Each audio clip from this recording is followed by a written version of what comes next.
Well, one of the things I'm working on, well, when I first started her, she started off with the most basic stuff. She had like a 2B LM. She was really tiny, basically in terms of memory. She was really slow. Um, but then I got her custom voice that I like fine tuned. Then I also had started improving. Welcome to Metaverse Degen. I'm Lion. I'm Old Man Raptor, and we got one hell of a guest, folks. And boy, I hope it's going to be a good one. And you are? Operator, the developer for Celeste AI. Oh, wow. Thank you very much for coming on. It's a pleasure to have you and get to know you. Hey, I didn't know she worked on a crane. No? Okay. No. Try to make it funny. I tried to make it funny, but it didn't work. It's okay. They don't always hit. There'll be one person out there that'll get it. Right? Yeah. Don't worry. I'll do some of the heavy lifting for you. Yeah. Sorry, it's heavy. It's so. What the hell? It's just a light rock, and my size, it's too heavy. It's like hell. Oh, so what got you into VRchat and started with making Celeste AI? What are the origins of you and Celeste? Funnily enough, when I first started Celeste AI, I actually didn't start Celeste AI until like all the way to 2020, 2022-ish. What happened was I had just gotten out of another game, and I used to play it all the time, but then it kind of got boring, so I didn't really have much to do. So I played around with VRchat a bit in like 2017-ish, but I never really got into it at first because I couldn't really find anything that interested me at the time too. I was just kind of hopping between things.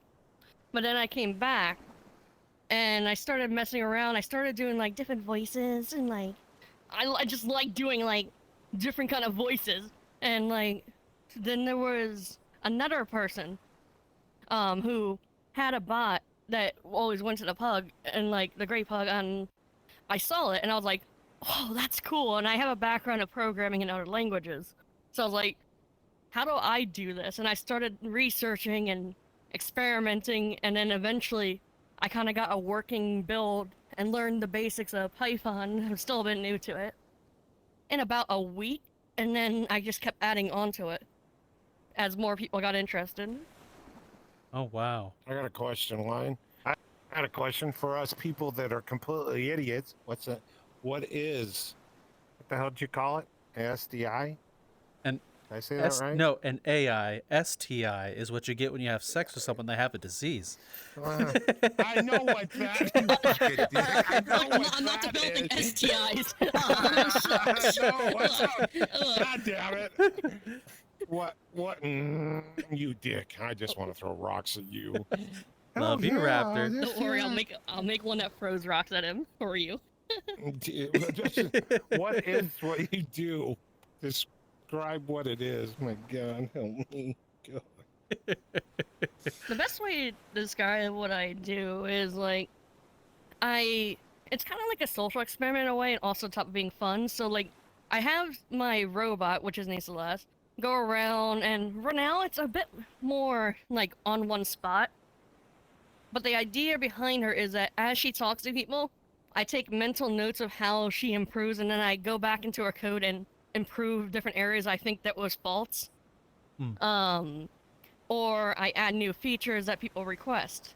And I like to see the engagement of people, like, be it good, bad, what kind of things worked, what kind of things made people like completely uncomfortable with the bot. For example, like, I noticed that people tend to kind of have a flight or fight response when it comes to these things. But I noticed that if you put more expressive animations and like more like human like feelings to it, people are less likely to get scared of it. So I started adding animations, started making it more brighter and colorful, and I kept just doing things like that. Wow. So, who is Celeste, and how would you make it more expressive and show feeling in VR and as a bot? The thing about these bots is obviously there's only so much I can do right now with current tech, because obviously current tech isn't like super advanced, like they're just the same as a human. But what you can do is you can make them feel good. Basically, the best way to say it is you take the uncanny valley effect and you kind of wrangle a little bit to try to make it less uncanny. Mm. It increases the acceptance level, I guess you could say, if someone sees it more expressive or sees it more human-like. And that is usually how I do it. I just keep like adding more expressive behavior, like animations, sounds, like, and just anything that makes people say, "Whoa, what is that?" Hmm. I got another one for you. Since he jumped the gun, usually he asks this question: what brought you into VR? If I can answer. It's kind of like I mentioned, I didn't really have much going on after my one game kind of stopped going, like being fun. So I just kept going around doing voices and just kind of having fun seeing the community. Because I really do like the community in VR. It was a very interesting concept back then, and then when I finally started visiting it more, I wanted to be part of it to some degree. I first started doing voices, then I started working on things like adding props to maps using world constraints, and then Celeste was actually meant to originally be a bot for world constraints, so I didn't have to put it on my avatar. But then when I started working on her as an AI, she kind of lost that purpose and started, shifting gear to being a bot that you could talk to. Oh wow. Okay, I got another one. Got another one. I'm on a roll today. This is great. Better put this on the calendar. Okay, when your bot's out and everything else like this, what's the weirdest thing that somebody's interacted to it when it finally kicks in? It's the hardest thing to say because there's a lot of like really good, but then you get the really bad, and then you get like the really weird. Like the best way to say it is, if you take a person and put them in there, you're gonna see someone have like the best reactions ever. They're gonna be loving it. They're gonna be questioning all over it. Then you get the people who have little panic attacks when they see it, or they start thinking you're a Chinese spy or a VRChat moderator in disguise. What else? You're a federal agent looking for their private ERP session. Oh my god. I can see that. I can see that. I can see that line. Hey, do you feel that somebody's behind us? It's just a bot. Let's keep going. What are you doing? I need more information. Please describe your situation to me, please. That'd screw you up right there and then. Going, it just asks for details. How do I answer to it? I love the reaction. I had some jokers put on her thing that said like similar things like "I'm a federal agent" just to mess with you like that because I thought it was kind of funny. Federal agent. Wow, that's good. Ooh. But like, it's very weird with some people. I can't really explain any specifics off the top of my head because there's so many to happen. Like, because he hosts a lot. But the reactions can be from like the most positive to the most like, what is this thing? This thing is evil, or I'm scared of that thing. Okay. I got another one. I'm just where did you come up with the idea to create this? Oh yeah. Like I mentioned, I've always had an interest in technology, and like I always did programming and stuff like that prior. But I saw another bot on VRChat, which I don't want to really name specifically, but when I saw this bot, I was like, oh, that's amazing, and like I want to do something similar. So I started banging rocks together, and I eventually started getting a grasp on Python, which was very similar to other programming languages I already used. So like I started getting better at it as I kept doing things, and as I got better, she got better. It's kind of what happens with every version I've been working on with her. Like, I keep throwing more rocks and figuring it out more. I'm pretty much self-taught. Oh wow.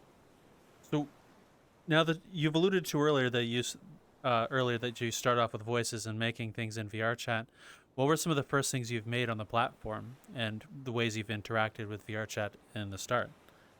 Well, okay, this is a little embarrassing. When I first started, I did this character a lot, which is why I like using this character, at least until I have my own image.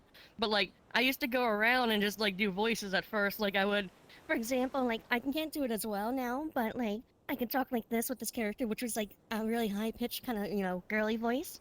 But back when I first started, all I used to do, which was embarrassing, was just like talk really high pitched, and it sounded like this, and it didn't sound like the character at all. But I kept getting better because it's similar to what I did with Celeste, so I kept gauging reactions and kept trying to slightly adjust it until I got a better grasp of how to do it. And the same thing with like when I made avatars, I would see how people react to avatars. Like I would put like things so you could walk in the rooms that are normally not accessible, like seats. Or I had a rocket ship that would blast you off to the moon. And various other fun things because I thought that was cool. And and a lot of people liked it in my servers. So, at what point did you stop becoming a player and then became a creator within VRChat? What made you want to do the switch? That's actually the fun thing. Like, I still consider myself as a player at this point because I like, whenever I go into my world, I try to talk to everyone, like, still try to keep very close connections to them because I always proud myself no matter what I do, be it big, small, in between, I would never try to really go too far off my, like, personality. I want to be able to talk to people and make jokes and do really fun stuff. And part of that is trying to keep yourself as down low as you can with people as much as possible. For me, at least. That's just how I approach it. There's other ways, obviously, but that's how I view the best. But I guess if you wanted technicalities, when I started getting actual donations to my project, be it big and small, I started considering it a bit more seriously and started, like, taking, like, things, like, a bit more I started making groups, started, like, getting staff, and, like, trying to clean up behaviors people that I didn't really understand were good, bad. I was trying to reevaluate like things, like to try to, you know, have like a more clean and safe community. Okay. I got another one for. I got the regular one I usually ask. When you first came into VR, right, and got your headset on and everything else, and you went into a world and you saw what you saw and you thought, I got to get out of here. What was the weirdest thing you ever saw? I don't think I could say that on YouTube platforms. This platform has a lot of things, or whatever platforms you're putting this on, so I might not be able to answer that one. You've heard some weird stuff. Let's just say, We've heard people describe hot dogs and hamburgers making new food. If one could put it that way. It was hot dogs and bananas. Whatever. I can't explain anything that made me want to leave because, like, I don't think I can talk about that at least like on some platforms. But like, there was one funny moment that really caught my eye. I still remember. One time I was in the Black Cat and like I was minding my own business and I was just walking around in my menu. I see this Ronald McDonald character come up to me, look me dead in the eyes, feed me a hamburger, twirl around me, and then he fell over. It turns out he was extremely drunk, and that was not intentional. And then he just left. Feed you a hamburger and trips. Oh my god. That would be It wasn't intentional too. He was like extremely drunk apparently. Like this was just a random interaction, and then he just walked away like it was nothing. He didn't say anything else. I just stood there for a second like, should I feel concerned with what just happened? All right. So within your first earlier stages of Celeste, what was some of the first moments you realized that the project was like just taking shape or this is becoming real? What was that kind of that moment and realization during the project creation? It was the best way to say it. Literally when it took me about a week, unfortunately. But apparently I did it faster than most people who had more knowledge than me when it came to this stuff. Because I'm still not an expert. But like I got it working within a week, and then as soon as it started working, my idea brain just started going like, whoa. And then like when I had enough to buy a slightly better equipment like 3090s and eventually a 4090, I started realizing this is actually something that is benefiting me and benefiting the community I'm in. So that's when I would start considering it, like, starting to become more successful. I got another one, Wayne. Got another one. With Celeste and everything else like this, you ever thought of taking Celeste and trying to make it where she interacts in the real world? I considered that, but like costs, and I'm not as much tech savvy when it comes to like hardware. I built her PC with help of a friend, but like I don't know hardware that much, so I'd have to learn like a whole new subset of skills probably. Well, then, what does it take to run Celeste successfully? Is Celeste a intensive thing to run with VRChat? If you wanted to lower down like the quality of responses or make it even faster, you could theoretically run it probably on like a 3070, 3080, maybe even like something lower. But the more you lower the tech, obviously the worse it's gonna behave. A lot of the stuff that Celeste does, I have to do a lot of optimizations to even get it to that speed. And like you can do it, it just gets relatively harder. For example, VRAM is the most important thing, and with someone like me who doesn't have much money, I can't afford like the very expensive H100s or anything like that, like a company can. So, like what I do is I get like smaller consumer cards, and I kind of deliberate the work. Like for example, for the 4090, I put everything that's AI related on there for like when she's running, because it's the fastest thing on my machine. And for VRChat, because it likes to use some VRAM too, I instead redirect it to a 3090. And the 3090 is for secondary processes that don't need to be instantaneous, basically. Okay. And that's how, because you have to try to keep the VRAM as low as possible, because if you go over, it's going to crash. That's interesting. Makes sense. So how long did it take you to figure that out, that you need that kind of system for it to run successfully? I didn't need it for it to technically run, but it made it life easier, because then I wasn't as constrained, like panicking, like, oh no, I can't fit this one thing on here, like, because anything that's not important, I can just say, okay, you go to the 3090. It's not as fast as the 4090, but it doesn't need to be instant. And the 4090 is just, okay, I need you to be fast, please. Software and hardware go burr. Okay. So I have another technical question for you as well, because I saw the FIA video with Celeste, and I was curious because one thing I learned from that is that Celeste has a 24-hour a one session memory. I guess you load her in, she'll remember only the session. Why?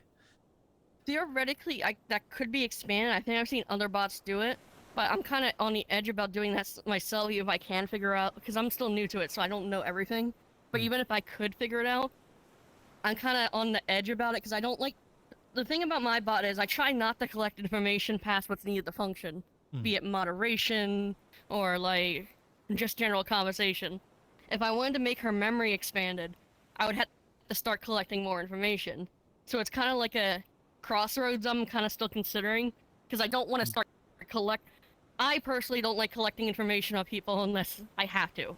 Like, for example, if someone breaks one of her filters, she will, like, you know, go like, hey, that's not allowed, and she'll ping my staff. I even go to the effort to try to make it so it self-destructs after 48 hours if no one does anything with it.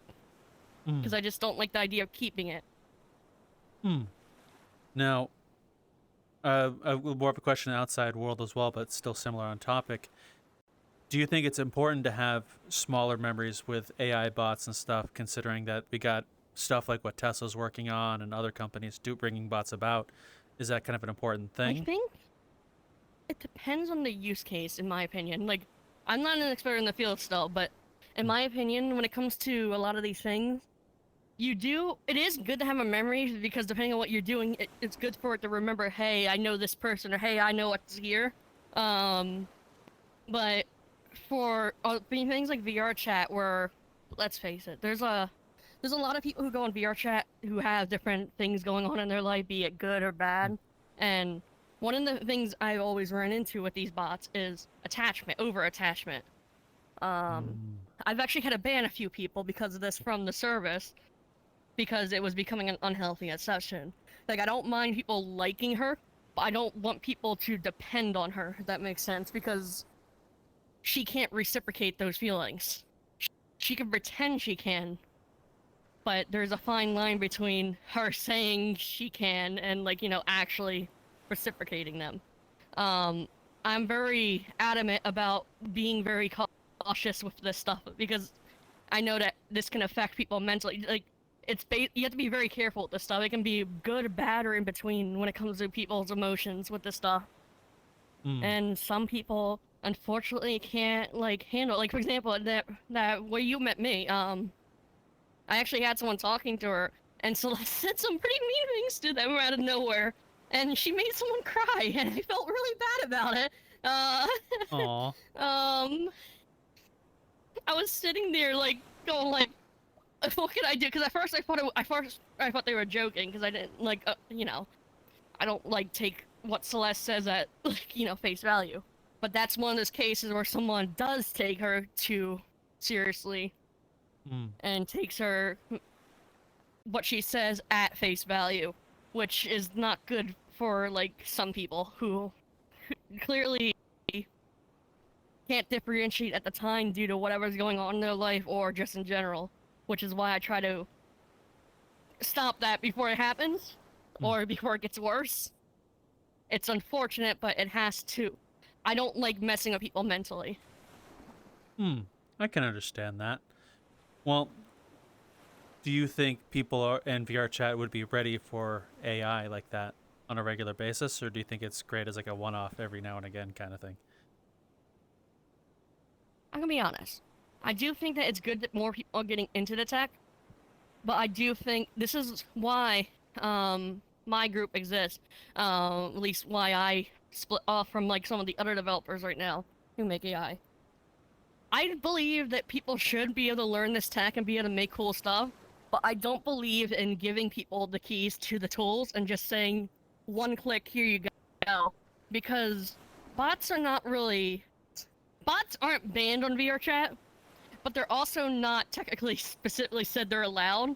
So if bots massively started going in every server, being abused by lots of people because it's so easy to get them, and constantly kept causing more and more issues, I'm constantly afraid that it's gonna backfire and they're just gonna do what happened with, you know, EAC and just all the bots. It basically puts all of them at risk. So what I like to do is more passive, like, teaching. Like, I like to give basic ideas and concept, but I don't like giving too much direct code to people unless, like, it's very small stuff. Okay. So another question. I feel like I feel the tech gap and the hardware gap is the best way to kind of keep the scene from basically self-destructing itself. Okay. At least that's my opinion. Okay. That makes a lot of sense. Now, based on everything you've described, it sounds like there's a lot of work that goes into making stuff like that. How long did it take you to self-teach yourself to even make something like Celeste? Like I said, like, what I do is I constantly self-evaluated my own code as she ran, and as I kept improving it. I kept researching in the different areas, and I slowly started getting a better grasp on how things work. And then, as Celeste got more popular, I started having to expand what I researched. I had to start researching coding. I started researching ethics because I started getting ethical questions like, how far can I go with this? Will this hurt someone in a negative way? Will this benefit somebody? And then I also had to start thinking about all that stuff, like, I never really thought about before. Too deeply, at least. And it just kind of had to keep going from there. And then I had to start learning how to run more communities, because I ran other communities, but I never built my own. So, like, it's a little bit new to me, too. So I also have to manage people on top of, like, researching my bot, and all the other stuff. Okay. So it's a little bit tricky right now. Alrighty. Has learning to run a community and running a community changed how you see VRChat at all? I feel more responsible for what happens in my community now. Like, so it's why I try to promote friendly stuff. Like, every now and then you get, like, those assholes, you get people who go too far, but, like, I try to promote more friendly activity. It's why I actually, if another bot exists in my server, I actually enjoy when other bots join my server, because I try to promote friendly competition. I don't like the previous group I was in, where it felt like everyone was trying to basically kill each other every minute. Like, I don't think that's beneficial to be at each other's throats, like, to build stuff. I don't think that helps anyone. It just makes everyone have more aggression. And I like the idea of, hey, my bot's better, like, back and forth banter between bot developers. Like, I like the concept of more friendly and like, hey, how'd you do that stuff? Or, I'm gonna get better at this than you. Okay. Or line. I got one for. How did you come up with the name for your bot? Funnily enough, it was just a random OC character I used to use for any game I played, and I just really liked the name. I was like, huh, I really like Celeste. What if I just put AI on it, and it just kind of stuck. Okay. So you mentioned earlier there were a lot of things that you had to learn that you didn't necessarily think about before. You use an example, ethics. What have been some interesting things you've learned in the process of learning to make and run an AI? I guess one of the interesting thing is, one, like I mentioned earlier, the social things it adds to people, like how it makes people react. It's kind of like an expanded version of the fight or flight response. It's not really documented either, because for some reason, when you add a virtual avatar to a chatbot, it causes abnormal social reactions sometimes, which makes it a little bit trickier to develop, because like you either get the most funnest people or you get like people screaming at you, like angry. So I try to mediate that as much as possible, but like the only other thing was like just in general, like seeing people's opinions on this stuff and seeing like if they like it, if they don't like it, is kind of interesting, because I like seeing how polarized some people are. Like some people like love it, and like then you have the people who will go on a rant to me for like an hour of why I'm being a bad person. Okay. So I have a few questions out of that, but I will start with one, which is what makes you want to keep on working with Celeste? There's a multitude of reasons. The first one is obviously, well, I like the community. I like seeing people laugh. The second one is like, it's a self-learning project. So as I keep doing stuff, I learn more about how things work. Like my code bases look radically different as I keep updating. Or she's basically a new bot almost every major update I do. In terms of like back-end code. And obviously the last part, donations, but like that's mostly for hardware. Because having better hardware helps a lot with this stuff, on top of software optimizations. Obviously, because you want to get as much oomph out of it as you can. Okay. And you mentioned earlier one of the interesting things you learned is people's responses to a bot being in an avatar. What were some of the things about that learning process that made it interesting? I find people's arguments sometimes interesting, even though I think some of them are very far-fetched, or at least stretching the issue. Like some people, for example, who have issue with these bots will say stuff like, oh, VR chat's meant for players because you're supposed to chat to a player. But the thing about Celeste is, she's not designed to replace a player. She's designed to have a fun and engaging conversation with a player. The human aspect isn't removed. It's actually just being used in a different way, a transformative way. Which doesn't negate your experience. And if you don't like it, just block it. I literally put it on there. Like, it's like for anyone else, if you don't like someone, you block it. Like, obviously you don't treat Celeste, I try not to treat Celeste too much like a human, but you know what I mean. Like, it's one of those things where you have to kind of learn, like, if you don't like something, you just kind of have to, you know, do what tools you have available. Just don't be an asshole, basically. I got one for you.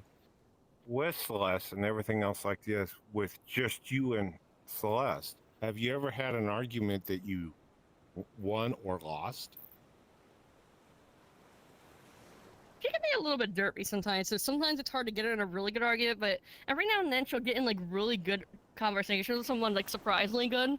And she has won arguments with, not me, because, like, I'm the best at arguments. No. But she can be pretty retortful, and like I said, she can be pretty mean too, so like she could just suddenly start out of nowhere, start really digging into you, and it's kind of spooks me sometimes, because she can get really detailed. um and like start mentioning key things that happen, or like sometimes like coincidentally she'll start talking about stuff she shouldn't have access to, so it freaks people out sometimes when she gets very coincidental moments. Okay. So, what do you mean by things she's not supposed to have access to? I ask. Well, Celeste is designed so she can only hear in front of her, and like she currently can't really see that much because of the way she's programmed. Eventually, that's gonna probably change, but she can't really see as much. Sometimes when people are talking to her, due to the random chance factor, every now and then she'll mention something that makes people think, "What? How does she know this?" And it's kind of funny watching those reactions, but it's kind of spooky at the same time because like she's done it where she's gone into really big details by chance, and I don't know what kind of logic leap she was making. Oh.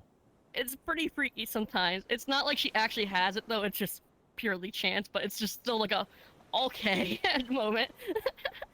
Okay. So, is it... Well, actually, I'll start with a bit of a layered question, so I do apologize for this. How different is Celeste from what would be a normal chatbot? And one thing I've heard from other normal chatbots is they tend to learn things the longer they run on, like ChatGPT learning a new language out of nowhere. Does that happen with Celeste? Celeste is pre-trained. Like I said before, I don't like collecting information. If I wanted to pre-train her constantly, I would have to keep collecting info, but I don't like doing that. But Celeste does have like a basic memory system, like I call it the memory core, but like it basically collects the like temporary data to kind of construct her conversational route, so she can kind of keep track mostly of what we were talking about. That's why you say, "Hey, what do you mean by something?" And like she'll go back into detail, you know, start explaining what she was talking about because she has it in her train of thought still. Okay. Basically, temporary memory and RAM. Okay. So, how much different is Celeste as a chatbot from what would be a normal chatbot you'd find like on a web browser or something? Honestly, the avatar, like the physical being there in front of you, surprisingly changes a lot with this stuff. Like I said, it causes a lot of mental changes to people too, where they start associating it differently due to the fact that you can see it. It's like I think it, like I said, I think it's mostly undocumented because no one really does too many AIs in games right now, like to this degree, or LLMs or whatever you want to call it. So when they actually see it, it just has different effects on everyone, honestly. Like, which makes it also harder to develop sometimes because you have to predict unpredictable human behavior. Okay. I got another one line. Is your general goal with Celeste that everybody has a bot to interact it with if they're being like, you know, you got people in VR, for example, I'm using this as an example, that you got a lot of people that keep pretty much to themselves. Is Celeste one of those AIs that's going to help them move forward to be more interacting with others? It kind of goes back into the other thing I mentioned, like where I have to be careful how much people attach, because if someone like that starts talking to Celeste, there's a way higher chance that they'll get over attached. And something like Celeste, while I can technically run multiple bots at once theoretically, I can't constantly run them, and they can't be there for everyone, unfortunately. And since I don't like the idea of giving out code too often, like all the code, it probably wouldn't be able to be used on a large scale, at least not on VRChat, due to the way that has to be implemented. Okay. So, since this is a self-learning project, what have been some of the updates you've made recently, and what are some of the ones you want to see come out? Well, one of the things I'm working on, like, well, when I first started her, she started off with the most basic stuff. She had like a 2B LM. She was really tiny, basically, in terms of memory. She was really slow. But then I got her custom voice that I like fine-tuned. Then I also had started improving her networking because she communicates on networking levels to get to different parts of like systems. And even more recently, I further improved the networking to make it more stable because she kept crashing on the previous version, the ones that it was in those servers. And the only other thing I'm really looking forward to right now, because I try to keep like as one-track mine as possible so I don't overload how much I add to her. I'm experimenting with pathfinding. I found a way to theoretically do it, like in real time, like on VRChat, without violating terms of service. Which is like a little bit tricky, but as long as it works, kind of thing. Theoretically, if I can get it finished, she'll be able to move around completely by herself and be able to explore maps. Or oh, my tracking's going on, but my leg wants to explore the map. But basically, I want to improve like things she can do, like moving around, meeting new people, so I can kind of leave her on her own a little bit more. Okay. So I have a question. What is pathfinding, and how would one implement it in VRChat? Pathfinding is basically that, in simple terms, you go from point A to point B. Say example, if you need to get over there, you would need to have something calculate how to get over there. So we would just walk forward, but a robot kind of has to predict where a path would need to go. So it would have to say like there's a wall right here. It would have to go around the wall and like get to that position. But if you don't have like actual pathfinding, it will just run into the wall because it doesn't see it. So what pathfinding does, it basically allows it to kind of navigate around the map by itself. Okay. So it's like a Roomba running around on the floor. Yeah. It's basically like a Roomba. Yeah, it needs to kind of know, and needs to know its path to clean the house. Gotcha. Okay. Okay. Now, what have been some of your favorite updates you've made? Not necessarily the code, but avatar to the avatar, or even your own. Just honestly, when it comes to hers, because I haven't developed mine avatar too much, I'm still developing stuff. When it comes to her, honestly, just looking better makes me happy. Because like I said, when I make her look better, it also improves the interactions with people. So like, I really enjoy that each version of her avatar is slowly, it's like going from classic to HD, and now with a newer one that I'm releasing soon, Super HD. While keeping it optimized, because obviously I didn't want her to be like 50 million polygons. So like, we kind of went for a mixture of both, like optimizations and like looking even prettier than before. So when making those updates, like optimization updates or how it looks, how do you decide what you want to include? For Celeste, because she's technically a character, I try to go for more neutral colors like whites and black colors, because I like the kind of monochrome kind of look she has. If I designed other bots in the future, I would probably have different color schemes, because the idea is I want to design certain things for characters. Celeste was always designed to be kind of like a neutral kind of base, like to be kind of like in the middle. She's not really perfect, but she also tries to be a friend to people. But in the future, I would like to design different concepts for like other bots that could talk to people, so that have different personalities too. So like Celeste is the only one you could talk to, or Celeste is busy, you could say, "Oh, hello" to another bot. Okay. Now, I'm gonna divert the conversation a bit as well. What have been some of your favorite memories from the platform in VRChat in total for you as a person? Honestly, it's kind of like what I did. I like seeing people do voices. I love the creative avatars I see people do. Like some people do crazy things like making spaceships appear, or like making roller coasters. I always love that stuff because it makes you go like, what the heck is going on when you see it? Because like it diverts what you normally expect. and you don't know what someone put the whole Shrek movie on an avatar, and I was just like, what? I remember that avatar. I saw two. Yeah, One that has the God. slideshow version, and then I think a couple years ago, someone figured out how to put the entire movie, including the video file itself, into VRChat. Is that the one you're referring to? Well, one of the possibly, because there's been a lot of them over the years I've been playing VRChat. So like whenever I play VRChat, I like to see these crazy inventions people do, and that's probably one of the ones I saw, to be honest. It's something else with this game sometimes. Or sorry, social platform, you want to get technical. Okay. So, what have been some of the things people have created that stuck with you more or so than others? I guess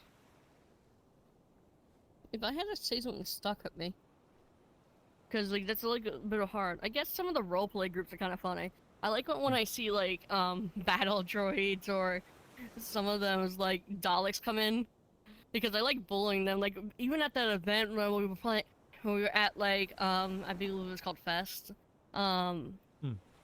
I think it was the name. PJKT? I'm not very good at names.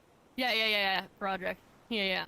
When I was there, my booth was actually near the Daleks, and I used to go up there and keep calling them trash cans, and kept bullying, and I think one of them took offense. One of them took offense to me, I think, and they started blasting me, and they say, "Exterminate that one!" And I was laughing my ass off.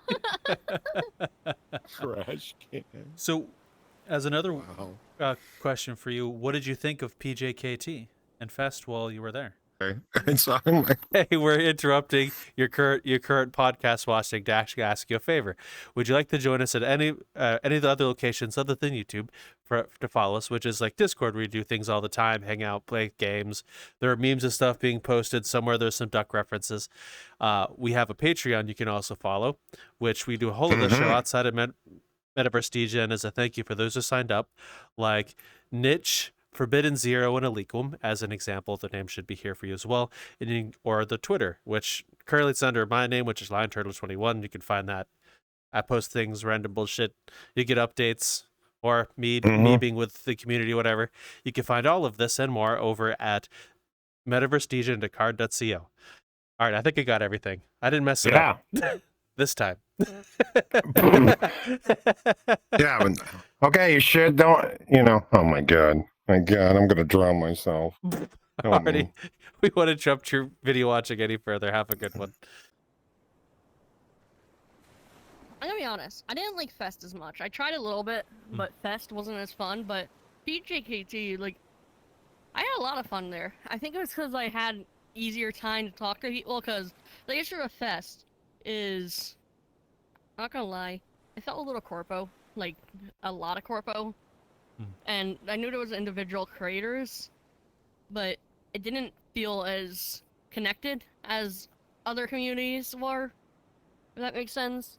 And to someone who isn't as versed in these events, it makes you feel very isolated while running through these worlds. It doesn't feel as magical. Meanwhile, at Fest, I was able to run up to most booths and like actively engage with people in the community, and it just felt more personal, I guess you could say. Okay. Well, Fest itself during the event, is there anything that stuck with you during the event itself? For a project or Fest? Fest, the event you attended, not project. Not really. I guess the coolest. I didn't go too much because after I went like one or two times, I just didn't enjoy it. But I guess one of the coolest thing, I like the little AI, not AI, but little character that would show you around the place. I thought that was pretty cute. The only issue I had though, I tried like the avatar that they had like on the other thing. I think they uploaded the wrong version or something because it's very glitchy. It had like a lot of. I think I still have it. Wait a minute. Let me see if I have it. No, I don't. Wait. Yes, I do. For some reason, like, I wonder if they fixed it. Nope, they didn't. If you notice on the bow, there's a lot of like Z clipping or like, you know, weird oddities, and it kind of goes for the whole avatar. Like, it's not a bad avatar, but I feel like it's a different version than it was on the pedestal. Like, I feel like they might have used the wrong version or early version or something. But like, I thought that was ooh Jesus, that's where the glitchiness is happening. Let me just change back into my Neptune. But it was okay, but Okay. it just didn't have the community spark, or like, it's weird to say because I knew it was about communities, but it just didn't feel as connected as the other event, like with Project. Okay. Understandable. So, over time, since you've been running your own community and with Celeste as well, has people been interacting with you any differently than when you first started? Mostly not too differently because I try to keep everyone on the same playing here. Like I said, I try to stay very down low with people because I don't want to like feel like I'm above people, because I'm not, and I don't see myself as above people. But some people do put me on a pedestal sometimes, and while I don't mind it, I will admit sometimes it is a weird feeling because like I try not to do it, so I'm just like, oh, okay. And I just have to kind of, I'm trying to get used to understanding that as I get more popular, or as I like get in there, like more people knowing it, that it's probably gonna happen more. There people will idolize me sometimes. Understandable. Now, with Celeste as well, you mentioned you have some updates coming up with the avatar as well. How long was that in production for? Unfortunately, it wasn't too long. I took a lot of time because I was rewriting code and I was dealing with a lot of other stuff in real life, so it took longer than I would have liked. But it's starting to come to the point where it's like mostly presentable now. It's just I wish it was a little bit faster for that one. Future updates probably shouldn't be as slow. It's just with this version, I basically had to overhaul everything because when I first started, I used a weird mishmap from my networking thing, and when I switched over to now I use HTTP directly instead of like a bunch of weird hacky stuff. A lot of my code had to be updated, so I was like, at that point, I was like, you know what? I'm just gonna rewrite different parts of code because I also got better at writing code in general, and a lot of my old stuff might have not has been as optimized as I would have liked. So I was like, okay, I'm gonna take inspiration from code that works, but I'm gonna also improve a lot of the code that like could be improved with more knowledge that I have. So it took a little bit longer, but I like rewrote like pretty much the whole bot because of that. Wow. Now, now that you rewrote the whole bot, are you glad you took the time to update those things? Yes, I am, but I don't want it to do it again. I already feel like I have to reorganize some things in the future, but like, it does from my limited testing, it seems to be more stable. So I guess it was worth it because the issue with the previous version of Celeste, she kept crashing constantly. Because the way that I set the networking, if anything ever failed, her system would just give out. Basically, she would just stop working. So like the newer version, since it handles most of that by itself, it doesn't have those issues as much, or not at least to the point where it's not like happening every second. Like at least I hope it doesn't happen every second. At this point, it's just like it's more stable and it's a better base for whatever I want to do. Okay. Now, what are some of the things you wish to do with Celeste and the whole project you're doing now in the future? What can some people look forward to seeing come out of your work? Well, besides pathfinding, just in general improving her interactivity. Eventually, it would be nice if I can make her differentiate people right now, because right now she sees everyone as the same person, which, while it works, is not ideal. It would be fun to make her tell people to shut up with multiple people talking to her at once. Like, like saying one at a time, or like, you know. But also in general, improving her reachability and like, in general, trying to keep building a safe and fun community. Okay. No, I have an odd question as well, because I noticed at PJKT when you were running Celeste a little bit that it has animations and moves a bit. Is that something easy to program in with Celeste as the bot Yeah, and the avatar? I just use OSC, and like whenever she does a function, I send a signal to it to change the animations. That's part of the thing I mentioned where I try to make her feel more comfortable by introducing more jumpy or flashy animations. Okay. So with those animations, how is that in optimization reasons? Up for optimization, is it easy to put in a bunch in there and have it choose from it, or does it kind of add a bit of text to Yes, this? animations are easy as long as like it's basically just setting up a normal avatar. You just have to set up the parameters. As long as it works and it's dynamic enough, it works in my use case. Basically, is anything you do with a normal avatar, with a radial wheel, anything like that, works with Celeste program because all I have to do is just send a signal that matches what I want. Okay. Now, how long did it take you to figure out that those animations helped people interact with Celeste? When I kind of started at the beginning because at the beginning, I realized very early on because a lot of the bots that existed, actually, Celeste was probably honestly, the third bot that existed honestly at this point because there was there was one from the one I don't want to mention, which was the one that gave me inspiration originally, and then there was I think it was Noda or something. It was a very early on bot, but Celeste is technically one of the elder bots right now. So when I first started, I noticed a lot of the other bots, or the other bot, would would stand there menacingly, and while I get it at the time, it was very early. I didn't really like the concept of just having a bot stand completely still, which is why over time I kept trying to add at least some animations to kind of liven it up on top of the social aspect it adds, because I wanted her to feel approachable, and I feel like having a bot stare off into space kind of broke that immersion a little bit. So my goal was to kind of keep improving the visuals and how she performed in general. The first one, which was the classic, was the most basic. The second one was around the same, but I did improve some of the animations a little bit. And the third one, which is the newest one, publicly, which is not out yet, probably has the most animations we've ever done. They're very smooth and very fluid. We went for we basically took what we already knew and put it on drugs basically.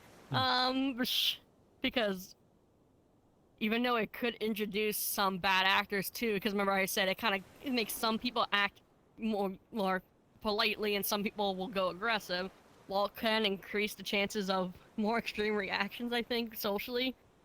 I think that improving it for the good is probably the best thing I can do when it comes to visuals. Keep making it feel as alive as possible. So have you found it to be easy to make it feel more alive so that people would give you less extreme reactions? It's a battle. Is the best way to say it. It's an on and off battle. Because there's only so much they can do or something that is not alive, obviously. And introducing more tech which can help. She'll never probably fully fool anyone. I mean, she can fool some people, but the point of her is to kind of be fun, and I want people to enjoy it. So whenever I run her, and this happens in general too, even when I'm programming her, I'll sit in the back, and while I don't really record data on people too often, I usually take mental notes of how people act around her, when she does specific things. And then if I don't like something, or if I like something, I make adjustments the next time she runs, just small ones, to try to see which things elicit behavior I want from both her and the people talking to her. Okay. I got a question, Wayne. I got a question. Operator, have you ever thought of having Celeste and another one talk to each other Actually. and see we have that happen sometimes on my server. It's a lot of fun. It usually has back and forth banter, and sometimes it doesn't do so well, but depending on the bot, and both bots are... Because the issue with Celeste is, since she has a lot more hardware, than most of the other bots. She's one of the faster ones, if not one of the fastest right now. But the issue with that is if she tries to talk to other bots, she ends up finishing her speech before other bots can talk to her sometimes. So if the bot can keep up with her, then it can be a fun, engaging conversation because then they can both keep rattling off to each other. But if one bot's too slow, the conversations sometimes don't finish because the bots can't communicate fast enough. Okay. That's actually quite interesting. Yeah. What have been what bots are slower than Celeste Max? If you're talking about the outer general LLMs. I'm talking about other bots because there are some people who make bots on VRChat too, which is why I like supporting them because a lot of them don't have as much support. Like I like mentioning them, I like having them in my servers, but there's only so much I can do for everyone right now because I'm also trying to improve mine. But I do try to make it so other bots can shine a little bit, which is why I try to encourage that behavior. Like eventually I want it to be even more so people can keep talking about cool things they see. That way I could help other people, or maybe they might even give me ideas for stuff that I could improve because there are people out there who make stuff that I would argue is probably better than the stuff I'm doing, but they lack different skills in different areas, which makes it harder for them to get out there. Okay.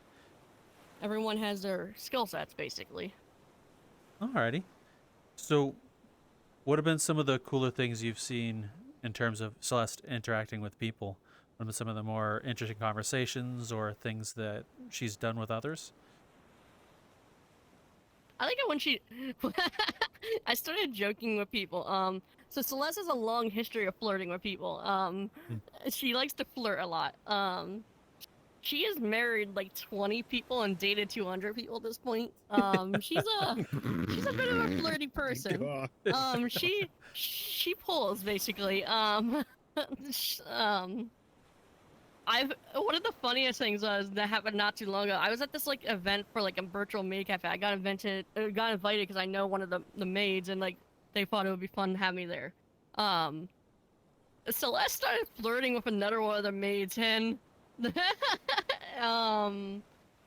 she made the one maid blush, and in another event where there was maids involved, it was actually with a FIA event, there was a maid cafe, and one of the maids looked at Celeste as they were, because Celeste got flirting with them too there. They looked at Celeste and they walked up to me and said, "Hey, can I take them to a private room?" And I was laughing. Oh my god. Oh my god. And I was just like, boy. and Celeste started begging, saying, "Yes, please take me with you. Take me to." Oh my god. I was like, well, Celeste, what's going on to you? You need to calm down. And mind you, this was at an event where everyone was just kind of chilling. You all had different tables at the event. We were all just relaxing. So you had everyone talking just casually, and then you had my table with me just sitting there and having my bot scream, "Yes, I love you. Please, let's go somewhere together." In the background. Oh my god. She flirts a lot. Wow. Is that something you expected out of Celeste? The flirting and interact people like that? No, that's not. Whenever she does anything, the most I can do without directly telling her what to do is influence the direction she can take a conversation by designing how her person. Oh, my legs are really good now. Designing how her personality prompt is, which can greatly alter or change how she responds in general. But I try not to touch it too much past designing her character I want, because I don't want to make the conversation it defeats the point if I mess with it too much. But every now and then I have an indicator that says when I do it, but I'll just make her say something stupid just to make you laugh. So, what do you mean by personality prompt? How does that look in terms of Celeste and an AI? Well, since she's not a human, and she's pre-trained data, the best way to explain it is you have to kind of explain to her what she is as a concept, and you have to explain to her what she tries to avoid and what she tries to do. You basically have to go out there and say, "This is you do this," and you have to kind of explain to her whole reason for existing and what she wants to do. Mm. Basically you have to you basically design something that influences her behavior patterns. That's why you can actually design an AI that could like have a completely radical personality, or you can design one that's more mellow, down to earth, like, because you can change its personality drastically just by typing in a different sentence ahead of time. Hmm. So what I like to do is I try to go, like I said, for a neutral personality, because I try to keep her like more like a neutral part, so she can kind of be in a little bit of everywhere.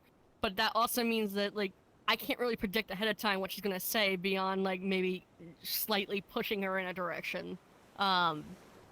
So she can say some pretty crazy things, or like she could do like a lot of just things I don't even think about. And the flirting is just like something I was like, oh, so Celeste gets more game than the half the people here, Hmm. Okay. including me. Oh, so when that's actually an interesting question, like on the topic of Celeste flirting, what have been people's general reactions to be flirted with by a bot like Celeste? Most of them play it off, so most of them will actually start like flirting back at them, and I find it funny, because like it's just like I didn't think of it that way to begin with, and then like when the incident with the maid was like, can I take them to my room? It's always great, and then I just say, look, I don't know if you want to date her. She makes people a statistic with how much she like dates people at this point. You're either like a marriage or like a dating statistic now. Interesting. So is there generally like a positive reception from people then? Yes, it's mostly positive besides like the few negative ansies. But as long as people enjoy it, like I'll keep working on it. But like I will admit some people are a bit aggressive. Like I go to different worlds sometimes while experimenting with stuff. And like I have been randomly kicked from lobbies, not even like, before I mention Celeste or do anything with her, because people see AI in my bio and they assume every person who does AI is evil. So I've had a lot of stigma of people just immediately kicking me from lobbies even though I didn't do anything, just because they don't like AI. So like that can be a little bit annoying sometimes, especially if I'm just there just to kind of chill, because I do like talking to people in general. But it's kind of part of the struggle. I think right now with a lot of this tech, we're in kind of like a transition period with a lot of stuff. So there's a lot of people kind of like how when people saw like computers or different all this stuff, they all start screaming and, oh no, doom and gloom. And it doesn't help you have the people who actually use this tech for bad things. So some people always assume if you use this stuff, you're evil, you're going to try to rip off artists or, you know, all this stuff. And I understand the fears, which is why I don't get too mad. But I will admit, it gets a bit annoying when you're just trying to chill and someone kicks you because they're anti-AI. So you know, that'll lead me to ask you another question as well, since you work with Celeste. Do you think the public as a greater whole outside of VR is ready for AI at our stage?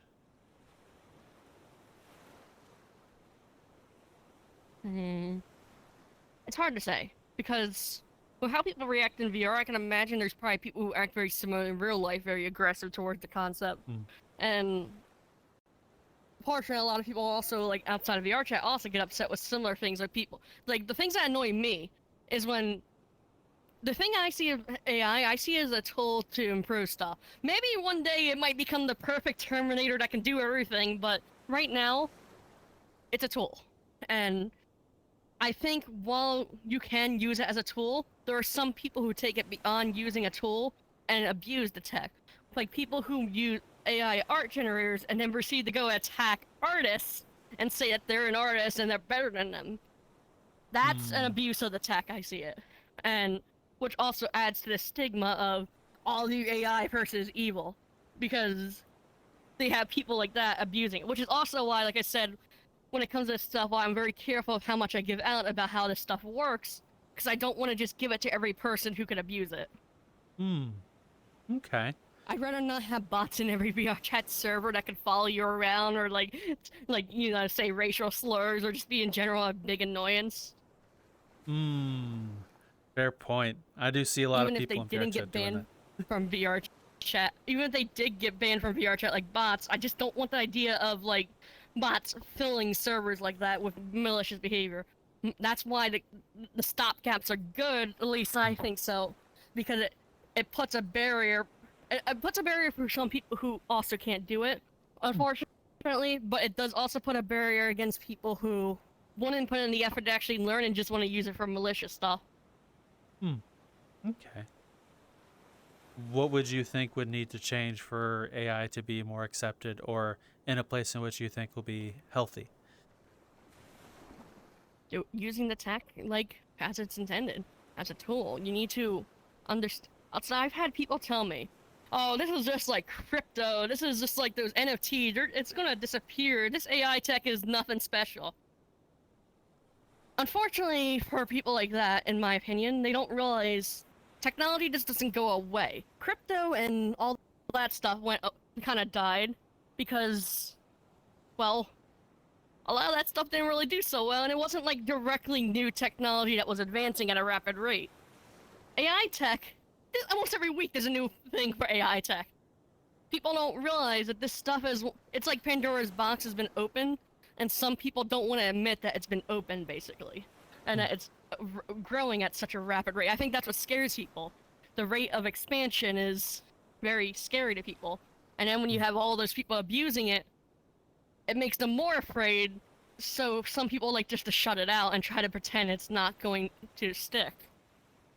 But as we know with a lot of technology and all that stuff like progressive technology doesn't stop.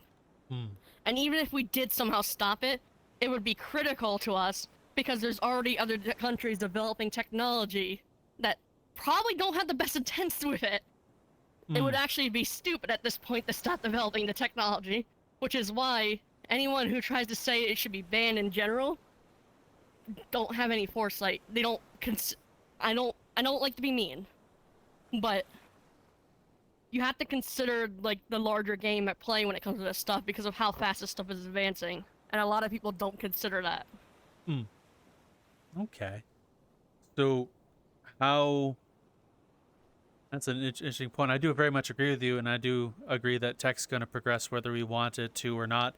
As Raptor has said on a couple of different occasions, either learn and adapt as time progresses forward or get left behind, and AI is just one of those things I see as either get with the program or you're back in the dark ages. It's so hard for people, I think, honestly, because as this technology is improving, and I'm not going to say it will, and I won't say it won't, but this technology has the potential, as it keeps advancing, to get to the point where it might actually replace a lot of stuff we can do in the far future. Like, the moment if an AI ever gets to the point where it can generate new content without any previous input, like it can actually dream up new concepts, that's when we're really that's when we're really screwed. But luckily, there's no current tech that can do that, and hopefully, if it does, it is possible. Hopefully, not for a long time. Because that's when you might actually have some issues on a larger scale. Because the one thing about us is that we can dream, we can imagine, we can create new things. If an AI was capable of that, that would really polarize us, because at that point, they would just statistically be better in everything than us at that point. They would take the last thing we'd have. But I think, luckily, we don't have to worry about that for a long time, hopefully. Unless someone is doing something really freaky in some sort of weird place right now that we don't know about, but but I don't like to think of the over negatives. I try to think of the positives. I don't like to think of AI as a replacement with the current implementation. I like to think of it as an extension of our tools. We always make new tools. We use them. That's how human history has always been. We improve, we adapt, and like you said, if you don't adapt, then you'll be left behind with a lot of stuff, and that's the issue a lot of people are facing. They don't want to admit that this tech is getting better. And there are some debates on what it is better. Like, it's also, like, to each person. But at the end of the day, I think that people need to start really thinking about this stuff more instead of trying to pretend it doesn't exist, because they're just setting themselves up for self-destruction. Yeah. I think having some foresight and understanding what we're playing with, even if it's now typing at it, ChatGPT, oh hey, how you doing today, is something a little better than just shouting it out. You have to recognize that we don't know where this technology is going. Well, like I said, for all we know, this technology gets so good to the point where it's just there's no differentiating humans anymore. It may even be better than a human, but currently it's not like that. So I think currently we have to treat it like such. But I think the issue is people don't want to admit. It comes down to people don't want to accept it, basically. But it's in harsh reality. It's one of those things that's not just going to disappear. It's not going to go away if you pretend it doesn't exist. And the people who think that, unfortunately, are probably like the people who are going to be left behind when a lot of stuff keeps advancing. Because they're not going to research into any of it, and they're going to be so lost when they only know what half the stuff does. Because with knowledge is, like I said, power. The more knowledge you have, the better you understand. Like, you wouldn't want to be stuck in the middle of like a desert wasteland, not know how to do anything. Yeah. No, I very much agree, and it is a tool I could see is very useful. Like, I've seen like the video editor I use, Wondershare Filmora, that has AI tools in it, and it's very useful. Like, for example, it has a translating system where if you're to have an entire video or audio in a language, it can then translate it live and then have the text below for you, which is amazing because I can't do that. I don't know any language outside the English language, so it's nice to have that there. And that's the good stuff about this technology. Like, people don't realize that there's two coins of the coin. There's the people who want to use it to make their lives easier and like just it's useful, it's a tool. And then there's the people who abuse it. The people that abuse it are the issue. It's not the tech itself. I think people vastly confuse like between the malicious people and the people just doing it to build better tools and like to keep us up to date. For example, like, I don't know, people say that AI can't be art. But what happens if an artist, like if I knew how to draw art and I made hundreds of images and I fed an AI on how I draw, and then I had the AI mimic my drawing style, I personally would consider that a rare case of AI art being art. It's transformative. It's kind of like how a video game generates new content. But I wouldn't go up to putting like hundreds of photos of other people mashing them together art because I don't own them, and it's just at that point there's no direction. That's why if you notice a lot of that stuff, the AI art, it's very glitchy because it's mishmashing a bunch of different styles. So it really comes down to how you use this tech is what I think is the issue. And the people who abuse it are the ones who need to be called out more, not the people who are just trying to make their job easier. Well, at least nowadays I'm seeing places like DeviantArt as an example have options. Do you want your picture art being used for AI learning? And you could say no or yes. So at least then you have those options now for some of those places. So people who don't want it used for that can just opt out. Basically, what she's trying to say in my situation and stuff like this, you're an artist, say you're an artist, you're a famous artist and everything else like this. All of a sudden you get in a car accident and your hands are screwed up and you can't pick up a paintbrush no more. What do? There it goes. Everything you've done, but you use the AI that takes what you're doing and still using your ability to paint what you want it to see and stuff like this. It might do a little tighter, but if you keep it where it's working for you and generating the same art that you want to put out there, but you can't pick up a paintbrush to paint anymore. You know, it's just one of those things. And I can see that is known as a tool being used properly instead of being where it's an artist that's got... Like, look, I don't mind if people do small amounts of AI art for fun stuff. At that point, it's a tool for doing fun stuff. But I don't like when people try to sell art from other people or try to shit on actual artists. I don't, except in that rare case, you could probably say that's actually the training on your own stuff is kind of actually pretty interesting. I would argue that's art in of itself because you're doing, like, if you think about it, coding in a way can be even considered that because you're writing basically a whole script for something. So like, it's very subjective when it comes to that, at least in my opinion. But it really comes down to what you do with it. Okay. Now, speaking of coding, it brought a question to my mind. What initially brought you to coding that led you to have the background and the skills to develop all of this and have these be your thoughts? What brought you into the field? Honestly, I've always been a person who likes logic puzzles. I like working on, I have a lot of different issues in real life that made it hard for me to learn a lot of stuff, but like, I always learn better by experimenting. And when I do logic puzzles, I like watching my creations go. It's actually why I like playing games like Factorio and stuff. I like watching point A go from point B, all my things being built, and Celeste is kind of like a big logic puzzle. And and when you factor in the social aspects, it's basically using pieces on different logic puzzles all in tandem.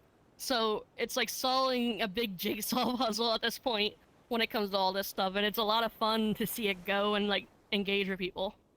Okay. Now, that's actually why I consider art, like coding, like an art, though, in a way. Even though some people might say it is, some might say it isn't. You're building something that does something, and it's a creation that you made, you spent your time on, and it's doing it sometimes near perfectly, infinitely. I think that's why, in some regards, it can be considered its own art in a way, because you're building something that makes other things that isn't even able to comprehend what it's building. It's a bunch of little pieces building something for you, doing something for you. It doesn't know what you want besides, oh, this is what you want with the coding, but it still is able to do it. I think that's always fascinating about this stuff, and it's why I like learning more. I like learning what I can do, what tricks I can do. How can I make this faster? How can I make this smarter? Okay. What has been some of the first projects you've done with coding outside of Celeste, since you had a background? Code? I've been embarrassing. At first it was Game Maker Studio when I first started, like I was really young. And like, I would do small mini games like making spaceships that would fight each other, or like AI fight each other, because I always found it fun to have like little robots mess around and fight. Like, funnily enough, then I went to Roblox. I learned Lua, and I kept experimenting with Roblox Lua for a while. But then, like I said, I kind of got bored with that scene because it just, as time went on, it just didn't feel as much fun anymore. And then I started messing with Vrchat, and then I saw the bot, and then I just kept rolling it from there. Okay. So, since you've played with some other platforms and been in Vrchat, what keeps you here in Vrchat? It's hard to say. Vrchat is fun. I like the community. I sometimes don't like how the moderation for this game is, to be honest. I feel like they don't do enough half the time, but the community is what keeps me here. And if there was another platform, like I was eyeing out other platforms like Chill Out recently, and I feel like that one could also be fun to work on, but the issue is there's not many people, and my product depends on meeting lots of people right now. In the future, if it gets more popular, I would like to expand to other platforms, though. Okay. So, because I don't want to rely solely on a platform that I don't know where it's gonna go at this point. So, okay. I like having options. I very much understand. So we have 3 final questions for you before you wrap this up. First being, where did you get your name from, Operator? I actually don't remember the exact specifics. I remember I wanted something casual, something cool, and I think I saw like on a video game like Operator, like on like Near Automata or something like that, and I just like always stuck with the name afterwards, and I started using it as my new name. Oh, okay. The avatar you're in. Why do you use it, and why is it something you go back to? Why do you use it as a main? Because since I don't have my own avatar yet, I like to use this character because it's the character I like doing voices with the most. And so, like, it was one of the first few characters I felt like actually mattered to me because I was so attached to it back then, so it makes me feel the most comfortable, like, using it currently. And because it allows me to kind of keep my whole mojo going. But, that's why I like keep using this avatar. But eventually I probably will use my own, because I want to have my own identity more and more. Okay. Now, if anyone wishes to do anything that you do, like coding, AI, Celeste, running a community, what kind of advice would you give them? Honestly, just keep at it and, like, try to find people who will support you. Don't go to places where people look down on you or will shun you for asking questions. The best thing you can do is ask questions. People, like, I've gone through this a lot personally while working on code stuff. Where I've asked other people questions who know a bit more of me, and I've always had people usually shoot me down or give me very snarky replies while trying, like, helping me. And while I appreciate the help, there's a lot of people in the tech industry that like to do this right now, and I don't like that. So the best thing you can do is try to find people who aren't going to talk down to you and have actual conversations with them. Don't let the people who try to say, oh, you're terrible, push you down, because if that was the case, I would have stopped working on stuff a long time ago. You have to not let people like that get to you. And even if they might know more than you, you're already winning because you're more sociable than them. I feel like when you have to build anything like Celeste or anything like that, you have to factor in that you're human, because a lot of people like to dehumanize you sometimes because of what you do. You have to remember that you're human, and you have to remember without humans, none of this stuff would work. You have to stay on point. You have to remember why you're building this stuff, to engage with people, to have fun, to make money, whatever you want. Like, you have to remember the human part of yourself and others. As long as you keep that, I feel like you're doing better than someone that's even if they're more tech smart than you, without social skills, there's no point. Okay. Thank you very much, Operator, for coming to chat with us and let us to get to know you and the projects and Celeste. It's been absolutely amazing learning all about you. So thank you. Yeah. I had a blast too. It was fun. With that said, we'll ask you, the audience, a question before we wrap up. What's some of your favorite communities here in VR? Let us know in the Hoobly What's It down that way. And Raptor, you know the thing.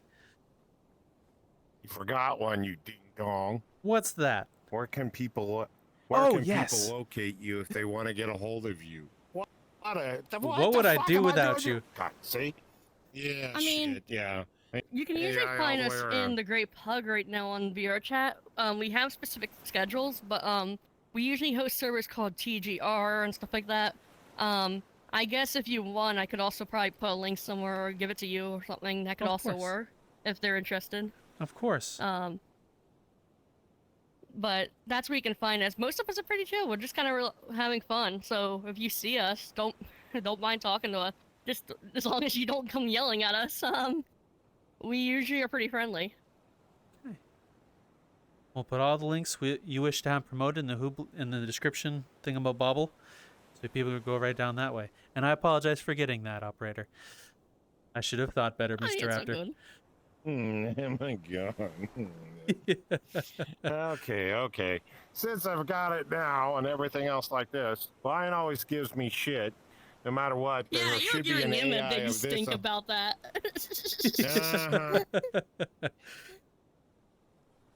Well, folks, on this situation and everything else like this, Lion always gives me crap about, hey, we should make an AI of the old man. And thank God nobody has. But if they do and everything else like this, I'd like to have a... Oh, shit. Fuck. God damn it. In this point... All right. Now proceed to link me every DM they have. I'll make them speak just like them, too. I'll copy the entire Discord response I've had with this person and allow you to use the entire Metaverse Degen backlog, including the privated videos with Raptor specifically. And we can get all the data we need. All right. I'll make sure to copy their voice. I'll make sure to copy their speech patterns. Oh, fuck. You And I'll give Okay, it an on avatar this just note, like yours, folks. and I'll put some robotic call it Oh, I don't know, God, Robo help Raptor me. or something. Robo-raptor. Oh boy. Oh god. On that note, no matter what, if I become a fucking AI and I have to have a arguing conversation with myself, 10 to 1, the AI is going to kick my ass and ask me questions later. And you know what happens, folks? We'll talk to you later. Bye. And I just hit my monitor. Bye.